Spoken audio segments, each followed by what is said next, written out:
Hi, everyone. Welcome. This is Professor Hall. Today, we are looking at the book My Dark Vanessa. This is the first of 3 lectures. In this lecture, we're going to look at the overview of the book. We're going to talk about some themes, narration techniques, characterization, and the cycles of abuse. Trigger warning. Here, we're going to have discussions of abuse, sexual exploitation, and rape. We are using the terms for the things that they are. So if this is something that triggers you and you're in my class, you have an alternate book that you can look at. And if you are not in my class and this triggers you, I recommend watching a video maybe about a different book and maybe not reading this one, because it does have, as the name implies, some darker themes and some things that are a little bit more difficult to read and more difficult to deal with. And I just want to put that up front before we get into the novel. So, having said that, let's get started.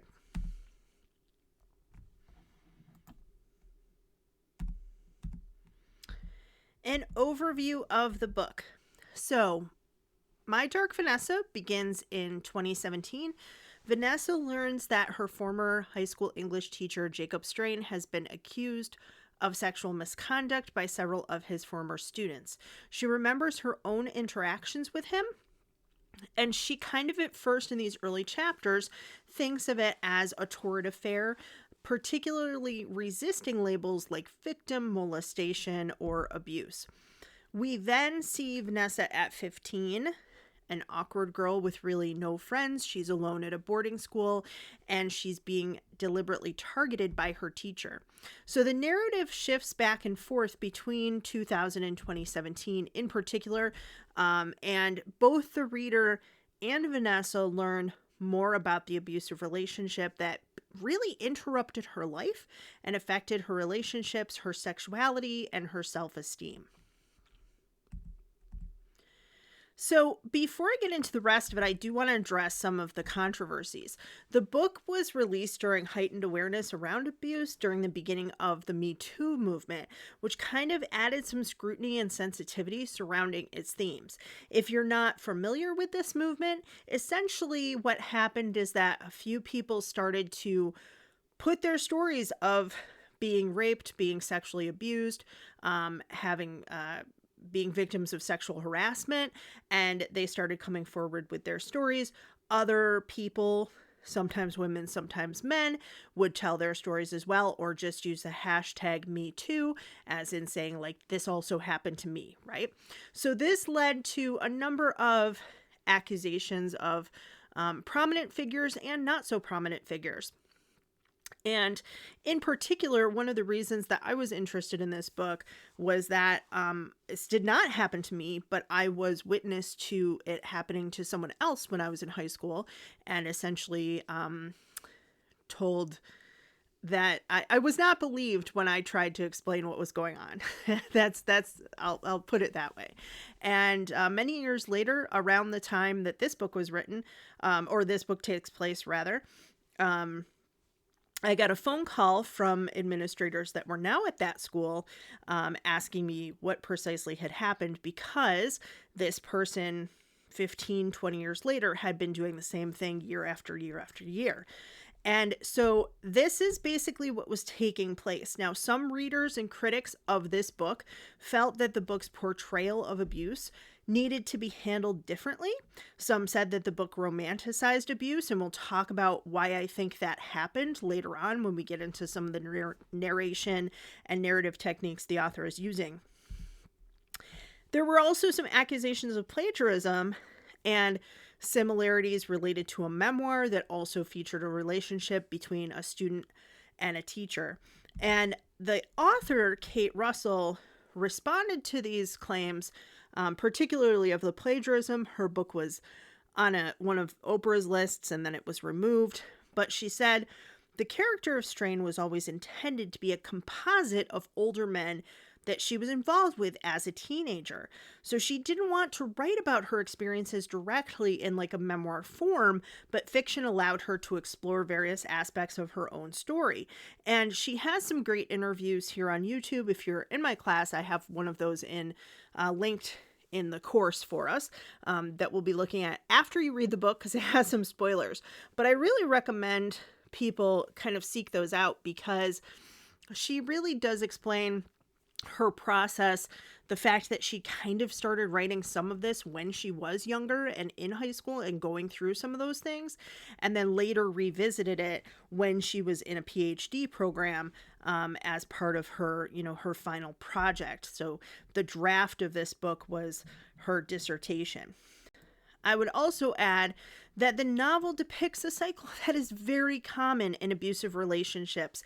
So, in my opinion, by default, stories depicting this type of grooming, boundary breaking, manipulation, and abuse, they're going to have similar patterns, because the techniques, the manipulation techniques, the things that these individuals do, whether women or men, right? We've seen both in the news, are very much commonplace. And in the book, we see Vanessa kind of struggle with that. The fact that she kind of thought in a way that maybe they were in love and that she was special. And then she kind of wonders whether she was special at all, because this same pattern, some of the same exact words were used with other individuals. So Vanessa Y is our main character. Because of the split narrative, we get to know Vanessa from ages 15 to 22. There's about a 10-year gap, and then we see her again at 32.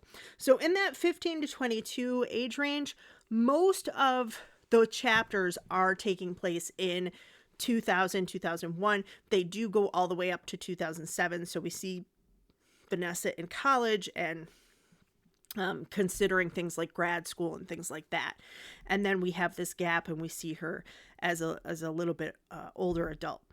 She's a really interesting and complex character. I think she's written in a very realistic way. Before meeting Strane, her teacher, she's a fairly typical teenager. She argues sometimes with her parents. She struggles to maintain friendships, particularly when her friends begin dating and she maybe doesn't feel quite ready for that. She takes solace in music and poetry.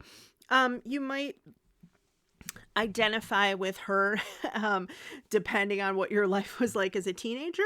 But yeah, I think everybody, if they don't identify with her, they kind of know somebody like this, right? She's a little bit introverted, a little bit creative, really interested in things like reading and writing poetry and that kind of thing.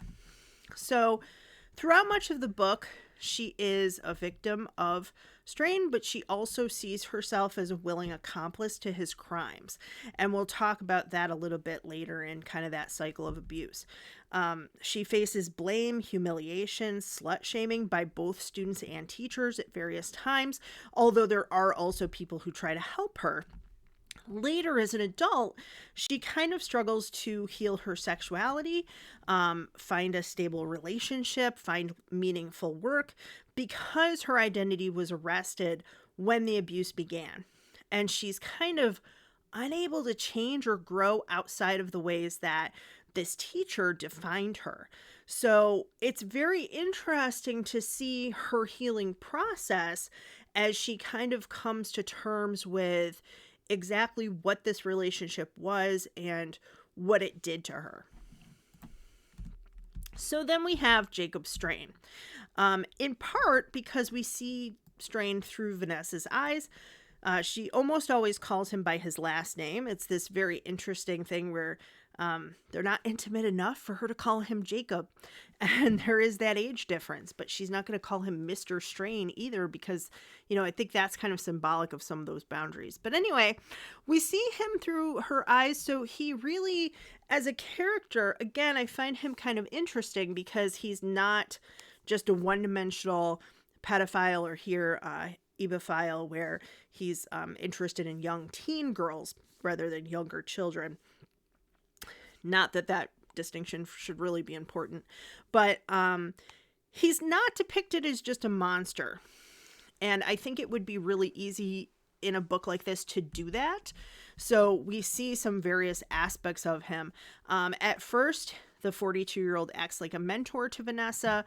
Her recollections of their sexual encounters are graphic, but the way she's describing them are sort of like shared pleasure. As the story unravels, we really see his careful grooming of her, his calculations. He encourages her education, but he also uses her academic interests as part of her seduction. So it's things like that that make it very confusing for her, which I think is something that is confusing for a lot of people when they're in this situation. Other times he kind of mocks her, he pushes her away. He accuses her of being childish, which, yes, she is a literal child. And then he'll attempt to bring her back in with kind of more manipulations. And you can see this pattern being repeated again and again. Even in adulthood, they are still in contact. So in other passages, he comes across as weak and vulnerable, able to be destroyed at any moment. He does struggle with his desires. He knows what he's doing is wrong. He says she compares him to another character who is abusive, and he says, I'm not like that. Is that how you see me? That's not the kind of person I am. We're in love, like all of those kind of things. I think that what's interesting is the reader's interpretation of this. You can see him only through Vanessa's eyes as a young girl, and kind of see this as a genuine moments of weakness and genuine struggles. You could also see his struggles as being kind of narcissistic in nature and part of his manipulation. But the novel doesn't really tell you how to read him. It really does leave it open for what you think, which I think is really interesting writing. So some other characters of note, we have Jenny Murphy. In 2000, she's Vanessa's former friend. So the book opens up with them having a falling out. Jenny started dating. Her mother kind of thinks, Vanessa's mother thinks that this is because of the boy that Jenny dated, that maybe they were kind of fighting over him. But there's some indications that Vanessa was a little bit obsessed with her friend, possibly even had romantic feelings for her. This isn't really explored too much because, again, her sexuality is kind of interrupted by this relationship with her teacher. Then we have Taylor Birch in 2017. Taylor is another victim of Strane's predatory behaviors.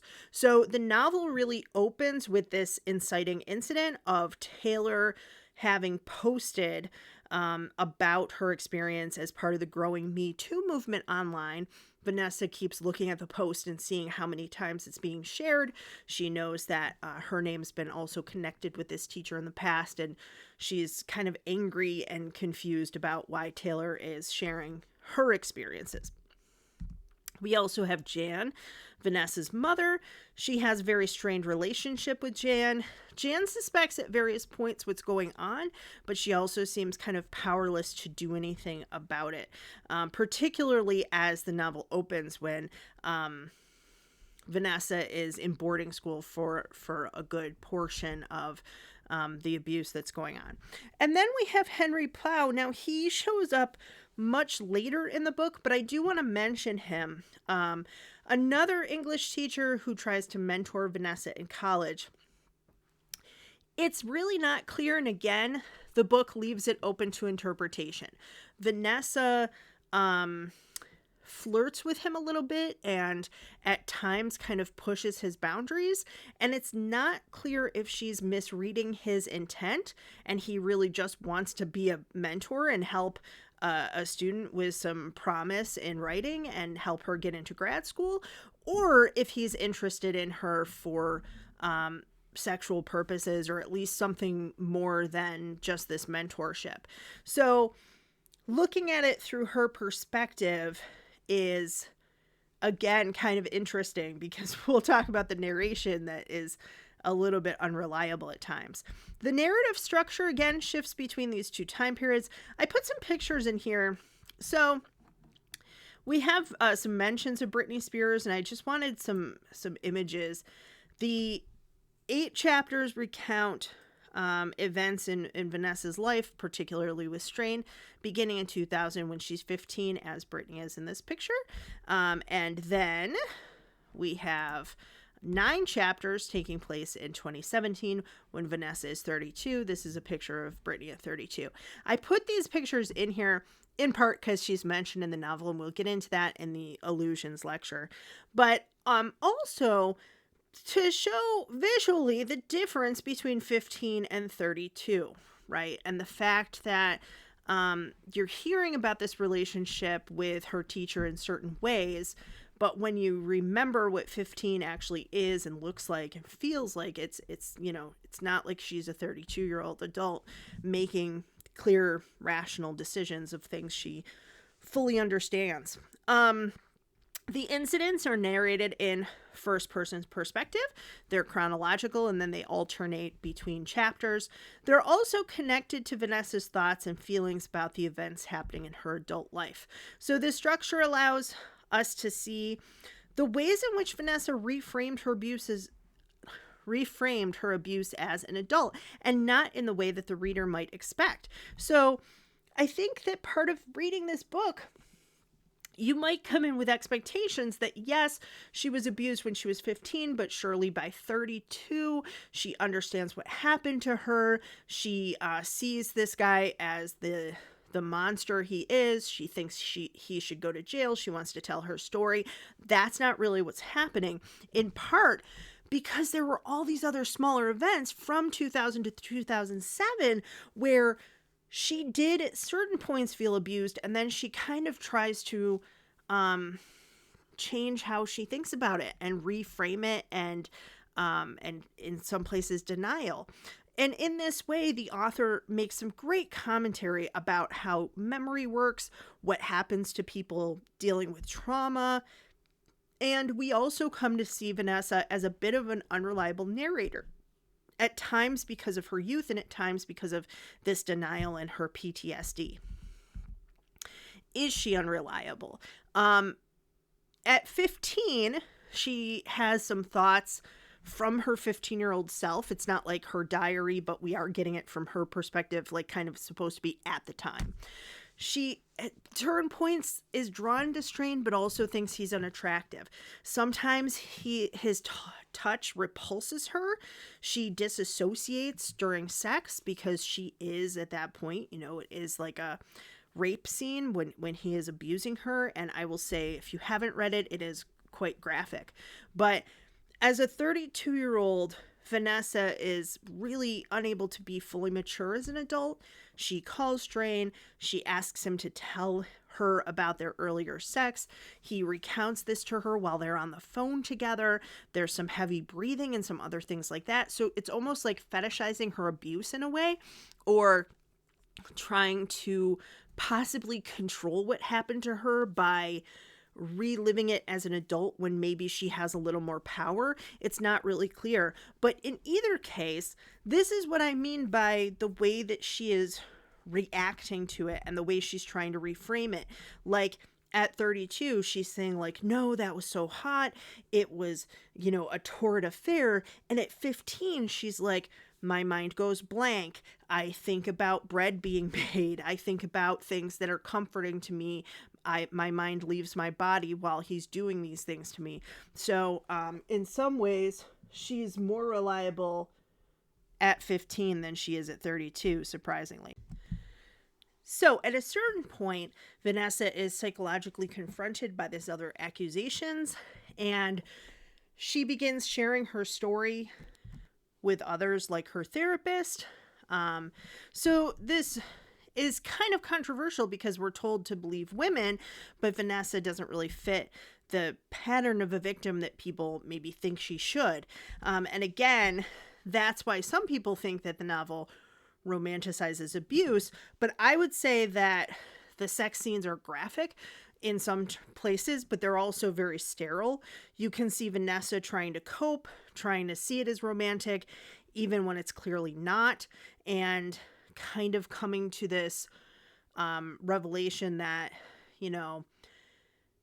at a certain point she was kind of lying about it to other people and then started lying about it to herself as well.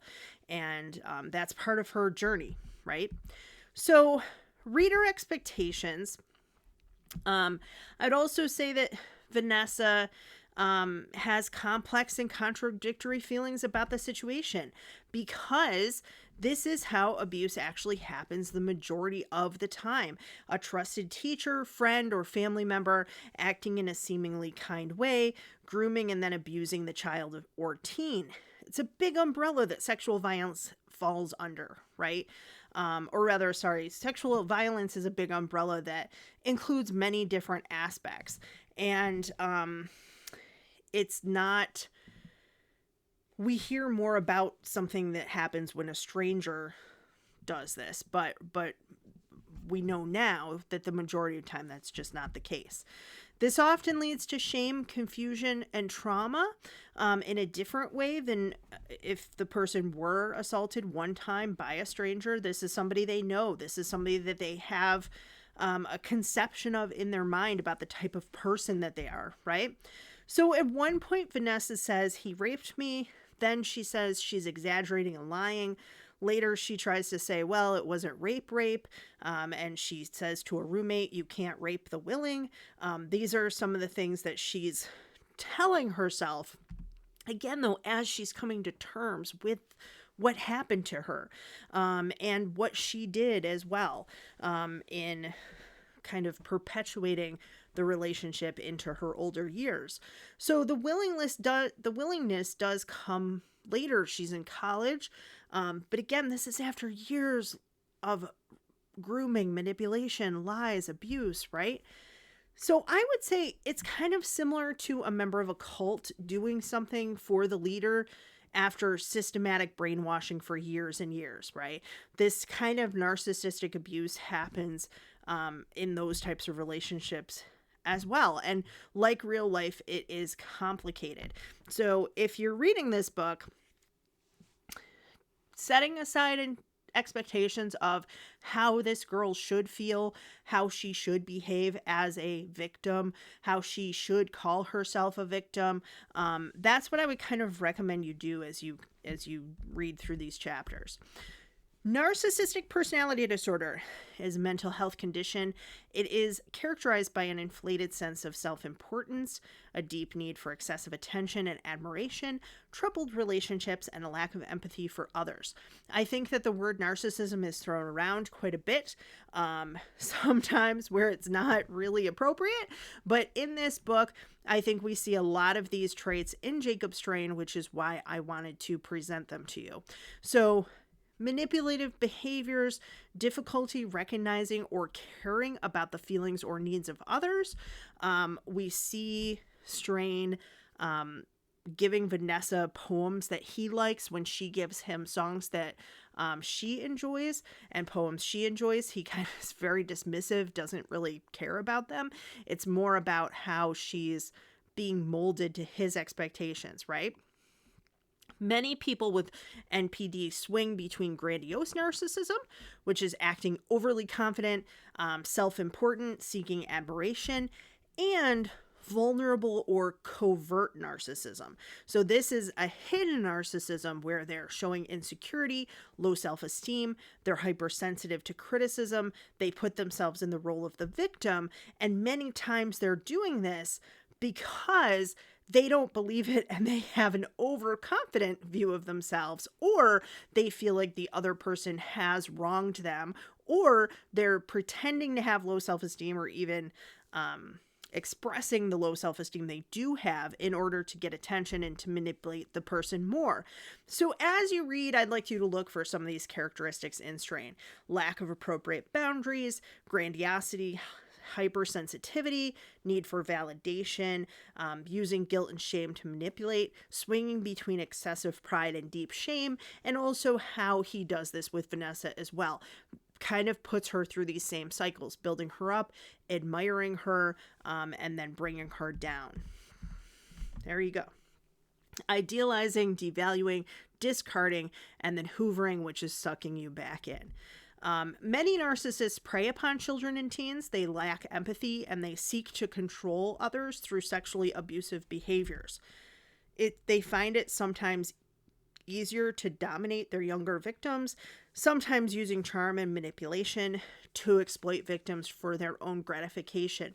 Now, some of this I got from this Flourishing Hope Counseling. Some I got from a Psychology Today, various articles, and also from a non-for-profit organization that helps people who are victims of abuse. So emotional manipulation begins with this grooming. It's meant to put the abuser in the role of a friend or mentor. By doing these things, small gestures, sometimes making the person feel heard, making them feel cared for, this breaks down defenses, normalizes inappropriate behavior, it breaks down boundaries, and it ensures secrecy. So what we have, for example, in the novel pretty early on is Strane lightly breaking boundary with Vanessa, and then pushing that boundary forward and forward. So eventually in the classroom, he puts his hand on her leg, and she's not sure whether that is intentional or not. But because he does that, he's like testing, right? So if she had possibly pulled away, made a big scene, if she had had a number of friends to be there and witness that or protect her, he might have seen that she wasn't in a position where he could get away with doing more. Sorry, kind of was at a loss for words how to put that. But yeah, that's basically what happens here. So selecting a vulnerable victim, gaining access, isolating that person, developing their trust further, desensitizing them to things like touch and other things, different types of adult conversation, right? What have you, then the abuse, and then manipulation to maintain that control. And that nonprofit is right there, RAINN. I forget what that stands for, but they're a great group. And if you know somebody or you have gone through this, you can go to their website and see some of their resources. So symbols to look for as you read. There are a number of allusions. We're going to discuss that later, particularly to the movie and the book Lolita. Strawberry pajamas. So Vanessa at one point chooses a black nightgown she thinks is kind of more adult. She's got lingerie with her, and she's about to go put that on, and instead Strane gives her a set of children's pajamas with strawberries printed on them. Strawberries at various times in literature can symbolize passion. They're kind of in the shape of a heart, so many times they symbolize love. Other times they symbolize purity. Othello is mentioned later on in the book, and the pattern on a handkerchief in Othello kind of symbolizes innocence and the consequences of obsession and manipulation. So there's a direct link there that's pretty deliberate. Hoarding. We see Vanessa kind of hoarding some stuff when she's an adult. She struggles to maintain an orderly environment, and this basically reflects her confused, unsettled inner life. She's working at this point at a hotel where people come in and out, right? And she struggles for any kind of permanent relationships, and that's reflected in the work she does too. So that's kind of symbolic as well as the hoarding. Lip biting. Vanessa has a nervous habit, and obviously it symbolizes anxiety, but it's also her unwillingness to speak against her abuser, or at least her inability to do so. There's a red balloon at one point that might be a reference to a short film called The Red Balloon. This really isn't a funny topic, but that's what the movie's called, The Red Balloon. So it's a boy who finds a balloon, and he realizes it has a will of its own as it floats around. In contrast, Vanessa sees a balloon caught in a tree, and she thinks I'm a red balloon caught in the boughs of a tree. So I would be free and floating around, but I'm kind of been trapped. And she sees that as a child, but really that's true of her adult life in many ways as well. So I'm not going to get into the other symbols because I want you to kind of consider them, and we're going to talk about some of these. But autumn leaves, Halloween, there's a party at Halloween that's quite disturbing and pushes some boundaries and pushes forward their relationship. Oral sex and Vanessa's refusal to perform or have oral sex later on in the book is sort of symbolic as well.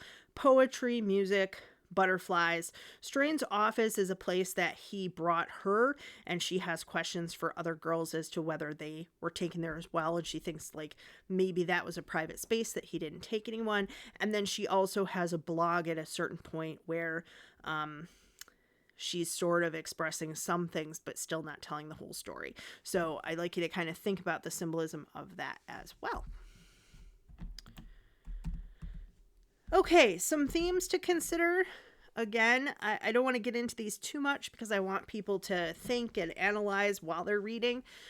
Sex, consent, and power dynamics. We've talked about that quite a bit already. Developmental stages of adolescence, particularly defining your identity as a teen. That's a really important developmental stage. So how does that get arrested? And how does she struggle to define her identity after leaving the school where Strane is still teaching? How people define others in their lives, particularly partners that they are with. In this case, that's a little bit difficult because of the abuse taking place. She's kind of trying to define him in different ways, almost in a fantasy where she doesn't really fully know him or his intentions, and he of course is trying to define her as the object of his fantasy. Obsession, both in the relationship with Strane and in Vanessa's relationship with her roommate, there seems to be some obsession there, so we kind of talk about what that is and what that means. Manipulation, memory, and trauma. At various points, Vanessa is like hyper vigilant in a way, expecting certain things to happen. Shame and guilt, and how shame is put often on the victims and victim blaming. We see quite a bit in this book. Silent witnesses, people who realize things are going on but really don't say anything or feel like they can't, or try but they're shut down and closed off. Society's double standards. In particular, the author really tries to show how May-December romances are between someone younger and someone older. That is in the culture quite a bit, typically with people of consenting age, right? But even many times in the culture not. And the way that, particularly when this book takes place in 2000, we have the purity culture and a lot of slut shaming, and at the same time a Lolita aesthetic in fashion, and many things that are pointed to, again, that we'll talk about later, of movies and music that depict younger girls in hypersexualized ways. So the double standards, but also the double messages that girls like Vanessa are getting while they're trying to navigate life, and how that kind of sets them up for being abused in this way. And then healing and going on a journey of healing, and how it looks different for everyone, particularly as we get toward the end of the novel and we see or hear more from someone else who was abused by Strane, and how they view this situation, and how both of these young women are kind of trying to heal and make their way through life. So next time, as I said, we're going to focus on the ways that the novel refers to and has what's called intertextuality with Vladimir Nabokov's novel Lolita, as well as the film versions of that book. And then in part 3, we're going to look at other allusions in the text and the way in which the author uses those things to reveal things about characters as well as the culture in which the abusive relationship takes place. So that's all coming up, and thank you guys for listening.